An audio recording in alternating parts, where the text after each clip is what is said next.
Welcome to the Productivity Pro podcast. I'm your host, Waneka Tessie, here to help you unlock your potential, maximize your time, and take intentional steps towards your best self.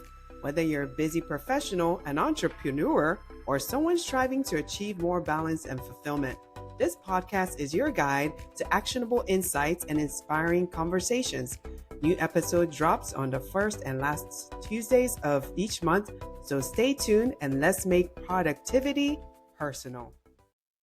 All right, I have Dr. Anderson on the podcast today, and I appreciate you for giving your time to my listeners and myself.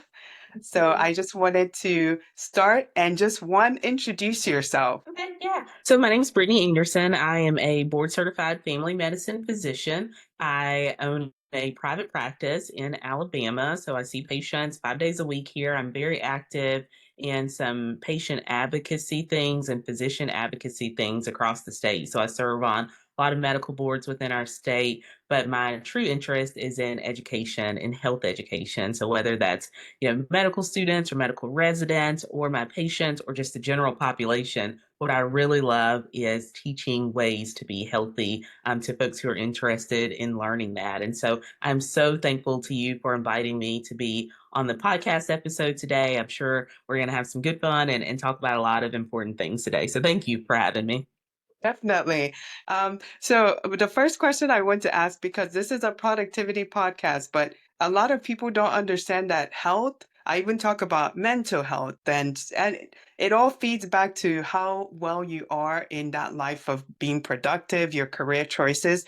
So the first question I have for you is, how does optimizing women's health contribute to increased productivity in their careers? And I say women specifically, not just because it's all women. One, because I'm female, so I always feel like at the end, the conversation I have also benefits me.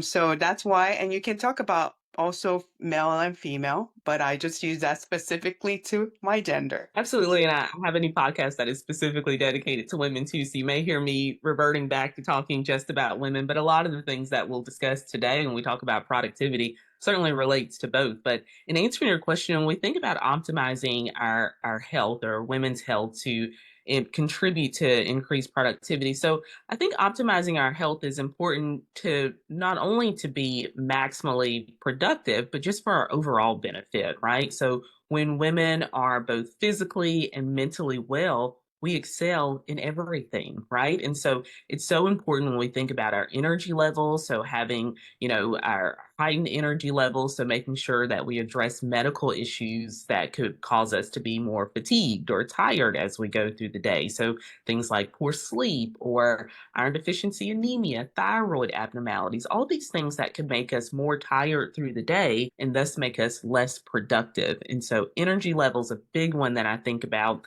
Focus and concentration is another one that if that is somewhere where we have a deficit, if we're able to improve that and in turn improve our health, it makes us more productive throughout the day. Also, if we are generally healthier, then we're going to be more productive because we're going to be taking fewer sick days, right? So if we're doing the right things to take care of ourselves, then we're able to put forth our best effort to work and just to show up to work. So we're not, having to rack up more of those sick days. And in general, when we think about our mental health, and that lend into more job satisfaction and productivity increase, that comes when we feel better about ourselves. We put our best foot forward and we end up just being more productive because of that. So I think that when we think about those things, energy level, our focus and concentration, having fewer sick days and more job satisfaction, those are all things that I believe we can directly relate to being healthier in general. Appreciate that. This is not a segue to what you just said, but I remember a few instances, and this is between COVID time and recently. I ended up in the ER. I'm one of your healthiest. I hate going to the doctors because I'm like, please find something so I don't waste money. And they're like, oh, you're fine. Stop stressing, you're fine. I ended up in the ER with huge pain around my body, and they're like, nothing is wrong with you. I'm like, test everything. Please tell me you have an unknown disease you just found. And each time they were related to high stress situation. So when I say I have lived it to where now when I start feeling my body not being the way it should, I just kind of step away and I'm like, whatever is happening now can wait. So I'm so glad and I hate that we have to have the lived experience to have this conversation for me personally, but I can imagine you have that with a lot of your clients. So right. And what you just said, that I'll have patients come in and they're like, "You're sure nothing's wrong, Dr. Anderson? You checked this lab and that lab and that lab." And I will say, I promise you, I checked everything I can think of to check. And sometimes I'll tell them this even before the labs come back, if it's on my radar that I'm going to check this, and this. But if all these things come back negative, we need to figure out how to reduce your stress level, because that could very well be it. So I've gotten to where I start to plant that seed before the lab results even come back. And so many times, if I bring that up to my patients, they'll say, "You know what? I have had a lot going on lately and I've been stressed." So they're already prepped for it. If I call back and say, "Hey, your iron's fine, your thyroid levels are fine, your vitamin levels are fine, your white count is normal, you don't have an infection going on." Remember, we talked about we've got to, learn how to improve our stress and reduce our stress, because our body does. It absolutely responds. The way our immune system works, stress in general weakens our immune system and makes us more likely to have just what you said, these, fatigue, these body aches, these just what we think of as symptoms that may relate to something else, and they don't at all. It's our body's way of saying, "Hey, there's something going on over here that you need to get in check." So absolutely, you're right.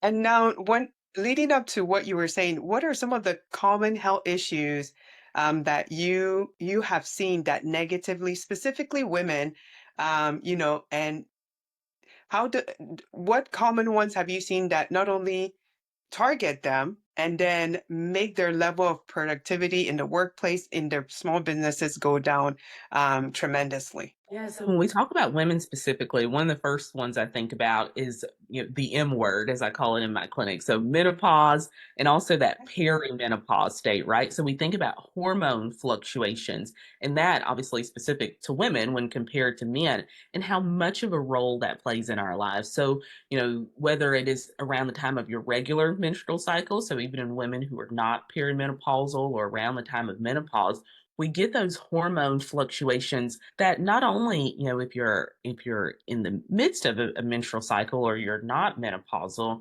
we get those hormone changes that come around the time of bleeding, but also when we are around the time of menopause, or perimenopausal as we call it, or truly menopausal, we get those fluctuations of hormones, and that can lend to, symptoms of having fatigue or brain fog, as some people think about, mood disturbances, sleep disturbances. So we want to think about those hormone changes not just as regulating, our bleeding, periods, or, when we think about menopause, it's not just the hot flashes and night sweats, but it also affects those hormone fluctuations, also affect other things that lead directly to us being more or less productive in our day. And so that's something that I really talk to women, whether you're having a regular menstrual period or menstrual cycle, or if you're perimenopausal or around the time of menopause, to just be really in tune to how your productivity, your general life changes based on where you are in that menstrual cycle, and based on where you are with those fluctuations of hormones. So that's one that I think of that fairly specifically affects women. I mentioned this one already, but iron deficiency anemia. So many times when women are anemic, or people are anemic in general, they just feel blah, right? And they feel blah because they don't have, enough iron that's driving the production of those red blood cells and hemoglobin, and just oxygen getting to places that it needs to get to. And so if we don't have enough iron, we don't have enough oxygen, getting up to our brain and getting to where it needs to go. And that will make you feel tired. It'll make you feel drowsy. It can make you feel just super fatigued through the day. And that also sometimes specifically affects women more commonly than men, because those who are having regular menstrual cycles are losing blood, and therefore, will be more likely to be iron deficient because they're having, blood loss from their menstrual period. So that one. We also think about thyroid disorders. Now, that's not specific to women, but I feel like we do tend to see more thyroid abnormalities in women than in men. And that can lead to all types of issues when we are deficient, or when we have abnormal thyroid levels. Those are some of the ones that I think about when we say, what are those common health issues that negatively impact our ability to be able to focus and get through the things we need at work. So hormonal fluctuations, iron deficiency, anemia, thyroid disorders. Now we can add on sleep disorders, stress and anxiety, vitamin deficiencies, all these other things as well. But those are kind of the big ones that I think about. Appreciate that. So I'm not a doctor, which is great. I never want to be. I respect it in every aspect, like when I say that. So I'm going to say something that's out of pocket.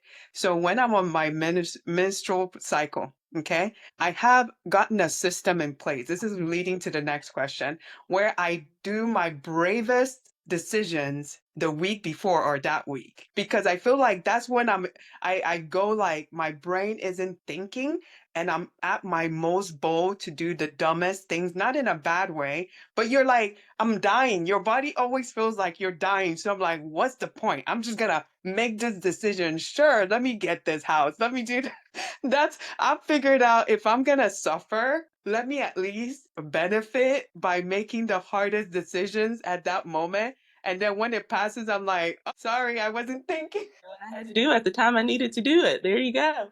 So that leads to this question of like, how do you think women can structure like their routine to kind of align with that hormonal cycle, so that they can get that peak performance and then just be effective, in their all areas of their life? Yeah, so I'm really glad you asked that question because when we think about, so if we can separate women out and separate them now into the ones who are still having menstrual bleeding, so who are still going through the menstrual cycle. So there are 4 stages to our menstrual cycle. And I want to talk about those stages in the way that, or relate those stages to our energy levels, right? So we will start with the menstrual phase, and that is the part of our menstrual cycles. This whole cycle is 28 to 30 days. So during the menstrual phase of that cycle, that's when we're bleeding. All right. So if we call that, day 1 through 5, we're going to say that we start the cycle at bleeding.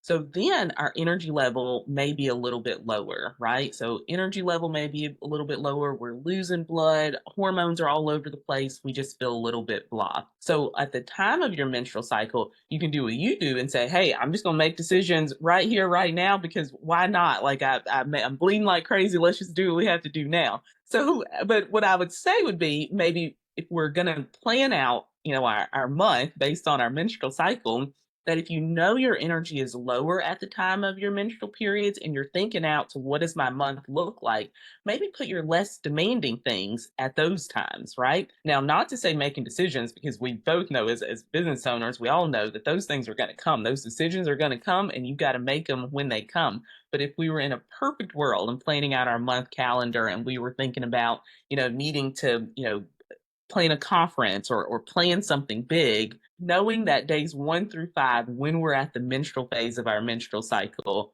we're going to be a little bit more fatigued. Energy is going to be lower. The next phase of our menstrual cycle after the menstrual phase is the follicular phase. All right. And so that is when our body is getting ready to produce another egg at that time, or to release another egg at that time. So in this phase, right after our menstrual period, that's when our estrogen levels are rising. They're getting higher and we get increased energy. So we get increased energy. We're more creative then. We're more sociable then. So this is the time that we can be thinking about, this week. So day 6 through 14 of this full menstrual cycle is when I'm going to be, doing my planning sessions with other business owners. This is when I'm going to be brainstorming, networking, coming up with other ideas, because your energy level ideally is going to be higher because your estrogen levels are higher during that time. Same thing around the ovulatory phase. So that's when our body is truly releasing that egg. And that's around day 14 or so. There again, you're going to get higher estrogen levels. And so that's an ideal time again for networking, for doing those high focused tasks. And then when you get onto the tail end of it, that luteal phase, and your body said, all right, we didn't do anything with this egg we released this time. Let's start getting ready to go through the menstrual bleeding or the shedding of the lining of our uterus. Then those levels are going to start to decline again, right? And so, if we think about it from a physiologic sense, we likely have our most energy and are perhaps going to be more productive, a little bit quicker on our feet in that week or so, week or two right after our menstrual period. So if we're kind of planning the month ahead, that's just one way we can think about it. Love that. I feel like every woman innately knows this, right? And the smart ones figure, you know what? I'm going to always not be 100%. Might as well just figure out when is the best time to execute things. And that way I want to use this without being insultive to us. And that way I'm not dramatic, right? Exactly. Yep. And once So how our body works through that cycle, then it makes us better able to plan at the beginning of the month where we're going to be able to move bits and pieces of the things that we have to do. I agree. I'm a natural bodybuilder. So for me, fitness and health and eating properly has always been a focal for me in terms of like how it's going to benefit me be more productive, emotionally, spiritual, everything you can think of. So what role do you think nutrition plays in kind of sustaining that energy and the mental clarity? Well, I think it's huge. I mentioned earlier, how we can sometimes feel blah or fatigued when we have certain deficiencies. Nutritional deficiencies is very high on that list, right? And so, I stress to my patients, I stress to anyone who will listen to me, tell them to really make sure that we're eating balanced meals, right? That we're not having those deficiencies and vitamins, nutrients that we need because we spend so much of our time eating processed foods or drinking high sugary drinks or getting these really high levels of caffeine, knowing that after those high levels of caffeine and high levels of, sugary drinks and foods, our body's going to crash at some point. Yes, it's going to hit that peak, but it's also going to crash at some point. And so I really do preach this method of having a balanced plate, making sure that you've got protein sources, that you've got complex carbs, in that you have healthy fats. It's really important that we make sure we're getting those carbs in and we make sure that we're getting those healthy fats in because our brain needs that, right? And so where there are all of these fads and diets that are out there that may tell us to take certain things completely out of our body, our body needs carbs, our body needs fats, our brain specifically, I should say, needs those things for us to be able to function and do the things that we need to do to get through the day. So I really preach the importance of balanced meals. And I also preach the importance of good hydration, right? So making sure that your fluid balance is where it needs to be and that you're not depriving yourself of just good old water, that you're not depriving yourself of good old water and really making sure that we really are hitting those optimal levels to get our body to be able to perform at the level that it needs to. I'm glad you said it because when someone says it that doesn't is not in that field, like licensed as a doctor, I always feel people are like, well, it worked for you. I'm like, this is not a me conversation, but I'm so glad you brought it out. And I feel like that's a conversation I want to continue having, but I do want to respect your time. So I want to also put into a in this conversation, how do you go around telling, especially when it's now at this point where they've kind of drained all their energy, they're not eating right, and then you have to tell them, hey, guess what? I would also love you to be more professionally capable to do your work. You have to now integrate more physical movement. Yes, so that is a big one, and that is a daily discussion that I have with patients, and so much so that the longer I am in practice, the more I've tailored that discussion to be something that is realistic, right? And so, as a medical student, when you're given the answer that's in the book, it is absolutely, Miss Jones, I want you getting 30 minutes of exercise, dedicated exercise 5 days a week. And that is the book answer. And if Miss Jones could do that every day, then we would all be healthier, period. But it is hard to do. We are busy. Women are especially busy, right? We are leading these awesome professional lives. We are taking care of children or taking care of parents. We are taking on the stress of the world and not necessarily dealing with our stress like we should sometimes. And then you go to your doc and your doc tells you that they want you to get more exercise in. So I've evolve that speech in with my patients into making it something that's realistic for them. So I love this idea of micro workouts, right? And I call them micro workouts. There probably is a better name for them, but they are these 5 to 10 minute bursts that you can do. I lead this discussion with my patients by always telling them, yes, I want you to get your 20, 30 minutes in a day. I want you to get up in the morning and do that. I want you to do it before you when you get home in the evening after work, wherever you can get those in. But if there are days that you can't get that in, give me, several 5 to 10 minute bursts through the day. And that just may mean getting up from your desk when you have a break, walking around your office building, and then coming back to your desk and finishing your work for the day, right? That may mean you parking further away when you go in to get lunch, and it take you 5 minutes to walk in to wherever it is that you're getting your lunch. So giving yourself just those quick bursts through the day. Now, when I do talk to my patients about, I want you to get those 20, 30 minutes in, I tell them, I want you to schedule it. I want you to schedule it just like you schedule your lunch break, just like you schedule your dentist appointment, just like you schedule, all these other things through the day. Put it in your schedule. And that lends to my whole other idea of wanting people to have a regular daily schedule that they follow. But we find time for things that are important to us. I truly believe that. And at some point, we all need to get to where we combine our own good health, or we make our own good health something that is important to us. Combining with activities that you like. So if you like music, then make your exercise be dancing. Turn on Beyonce, have a good dance party at the end of the day, release some stress, let off those good endorphins, but turn it into something that or merge it with something that you already like doing, that you don't find cumbersome. It may be listening to the Productivity Pro podcast, turn it into something that you love doing already, and get out and walk while you're doing that thing. So many ways we can incorporate it that are more than just going to the gym, getting on an elliptical or treadmill and having to trudge through it for 20 to 30 minutes at a time. Love that. Thank you so much. So, what are the warning signs? So we've done all these things, right? Because remember, I think let me backtrack. I think sometimes people think burnout and ended up in the ER because of exhaustion or because you're unhealthy and you've been eating junk food. It could be the most, and the one that pains me is I will be the leading person to tell people eat healthy, exercise, do whatever exercise you want. I drink the water, I'm healthy, and I will end up in the ER then probably an unhealthy friend who's like, I eat out every week. So this tells me I like being transparent because every time I tell people be careful about burnout, the first thing they come at me is, well, I'm healthy, I should be fine. So we now know burnout happens to anyone, and I'm an educator, and burnout also happens to students who are real young. It doesn't discriminate. So for our specific gender and professional women, what are some warning signs that burnout from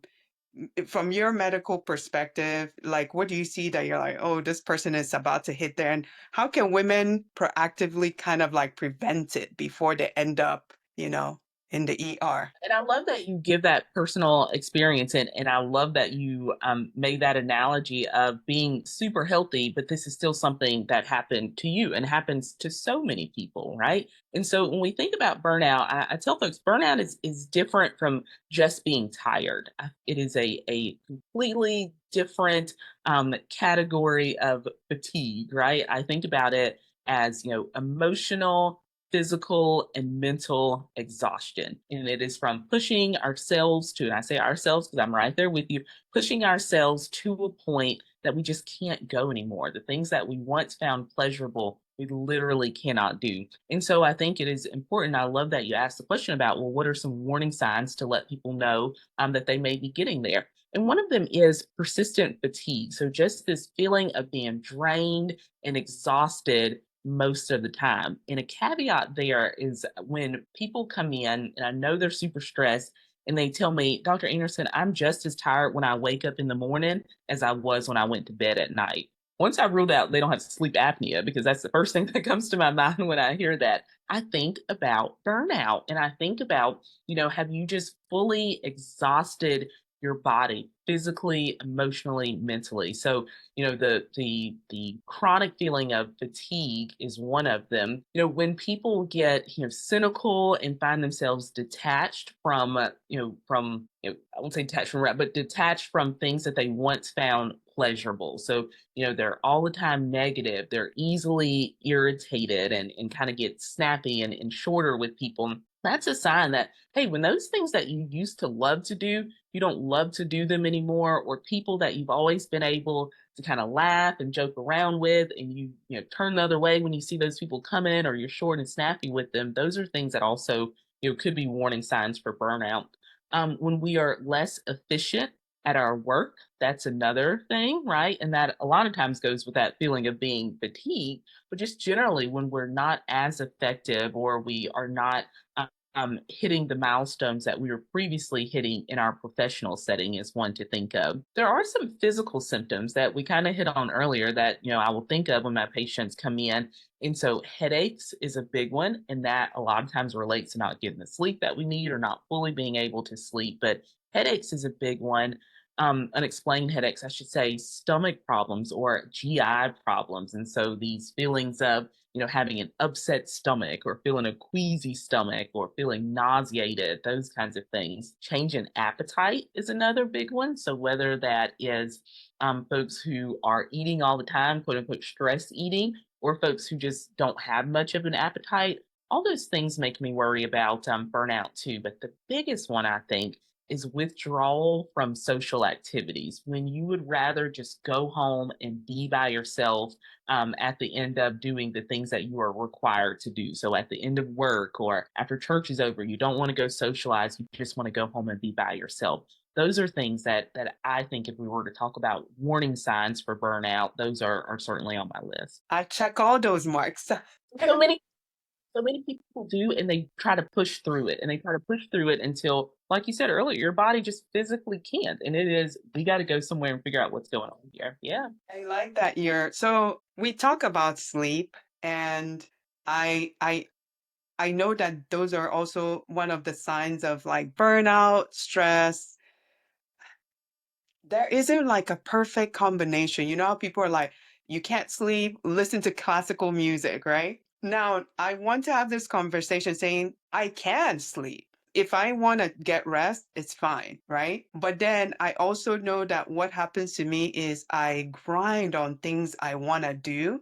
And it's not that it's affecting my sleep, it's just at that moment, I don't want to sleep because it hasn't been taken care of. And I hate that it's such a subtle difference, because I know people, because of stress, they can't sleep, but they're not really doing anything about it. Whereas for me, I have to do all the A to Z tasks. And then when I'm sleeping, like I wouldn't even remember I had that stress. So, what are some of, like, for high achieving women, and they struggle with sleep, what are some good things that you would recommend they do to kind of make their sleep a little regular? Yeah, so absolutely. And you and I are so similar in that once I get to sleep, I'm out. Like I'm done until I get up in the morning.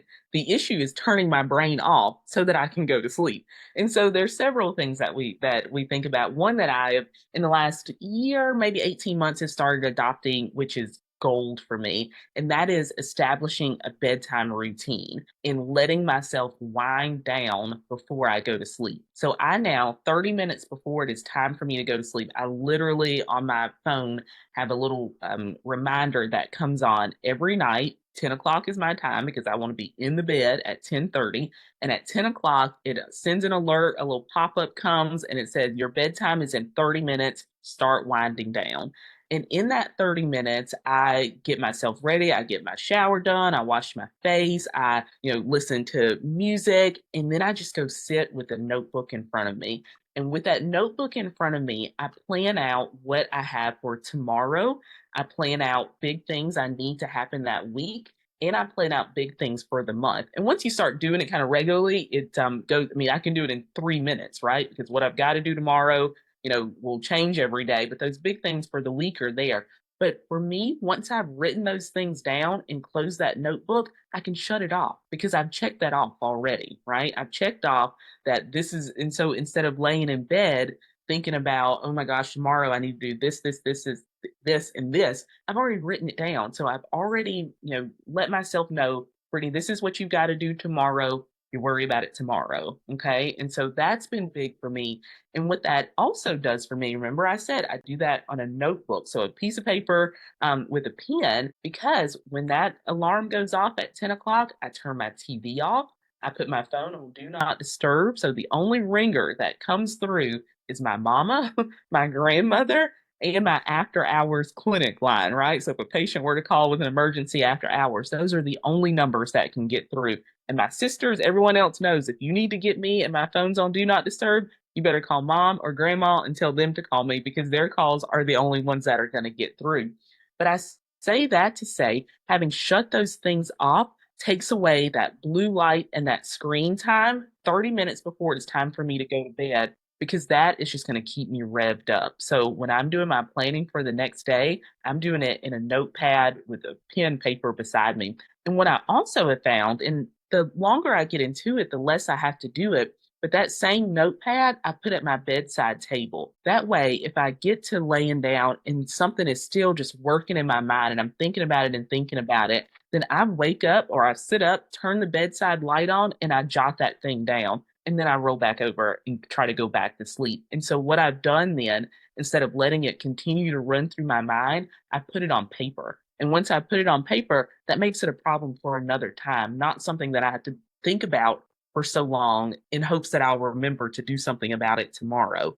So that's been really big for me. So I love the idea of establishing a bedtime routine. That's been huge. Keeping the journal or notebook beside your bed so that if you get to a space where you just cannot go to sleep because you're thinking about something over and over, sit up, write it down, and then close that book. And once you close that book, that's made it a problem for another day, right? Because you've got out what you need to get out of it or from it. Turning the screen off, I think is big.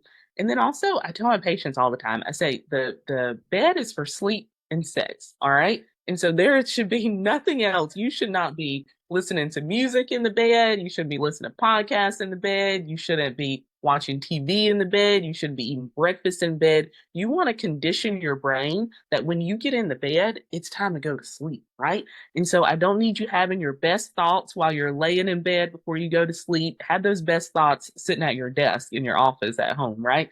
And so once you condition your brain to say, all right, I'm in the bed, it's one or the other, then that makes it easier for us to compartmentalize what we do in the bed. So hope that wasn't too much info, Oh, but I love it because you know what, I'm not an extremist person. I'm a very balanced. And I hope in this conversation you hear that through. But in my case, from my phone, I have a lock box now. Because if I can't beat it, like, how people are like, I'm not addicted. We are. We're addicted to our phones. So I bought a lock box and it sets the timer. And then I just kind of like, you can't open it. Amazon. Hmm. that. I Yeah. love that. People laugh at my do not disturb, but I mean, once it turns on, if you can't call my mom to get me on the phone, or if you're not a patient calling the after hours line, or if you're not my grandmother, you're not getting me. I'm Yeah. asleep. I love that. And you can imagine, I don't know about you, but my history is I'm also African. So for years, since I was 8 years old, you get alerts and buzzes every time because when it's night, it's morning. So there's never a shut off for me. Now no one can reach me. And sometimes I get so that I'll leave my do not disturb on all day, right? And I'll leave day because when I'm at work, I'm at work. Like I don't need all the, everything else coming in. So I don't do that all the time. That just tells me to stop doing it during the day. But at nighttime, I separate that time for sleep. So I love the lockbox idea though. That's a good. Dr. Anderson, I am so grateful that you're here. A lot of what I wanted is what can contribute to better productivity and also minding our health, specifically as women. And I think you've kind of touched on things to kind of look out for. And I know your time is really precious. I respect it. Even if you come in, I still respect that you are a busy woman. I would love to continue to have a conversation dealing specifically with teaching about health, just for that because I know as the Productivity Pro podcast, I do have a limit for the conversation. So one, I did that because I can't be telling people to to be productive, and I hijack people's time the whole day. Uh, so that's why I did that. There's a reason to the madness where I'm like, okay, caps up at a certain time because the people I get are super busy, but they have a wealth of knowledge. So I wanted you to kind of like reiterate what you said and just how can people find you and continue this dialogue with you? Absolutely. And again, thank you so much for having me. I've really enjoyed our conversation today. You know, we all want to be productive. I think that is a given for most of us, I should say all of us, but most of us, we want to be productive. And I truly believe that it's hard to be productive if we are not at our best health. And so all the things we talked about, how our health in general really lends to us being more productive through our day and just to feel better. And when we are healthier, we feel better. And when we feel better, we're going to be more productive. And so I love the idea of including the discussion about health in the podcast that centers on productivity. Like I mentioned before, I have a new podcast. It's called Headed to Healthier. And so it is almost specifically for women who lead busy lives, but who want to be healthier and who have committed to being healthier, who have spent so much of their time caring for others and putting so much into their work and family, etc., but have now realized that this is their time to be healthier. And so it's a podcast that releases every week. It's available on all podcast platforms. And I'm having fun doing it. It's me. Sometimes I have some healthcare colleagues who come on. Sometimes I just have some awesome women who are doing great things come on to the show. And we talk about all things related to women's health. So it's been fun doing it. I've loved it. That is incredible. I appreciate you so much. And this is a conversation that continues to, it's important. And I don't think I'm wrong. April is also, is it Women's Month? So March. Or is it March? Darn, I wanted you for that, but I also understand I was trying to get it.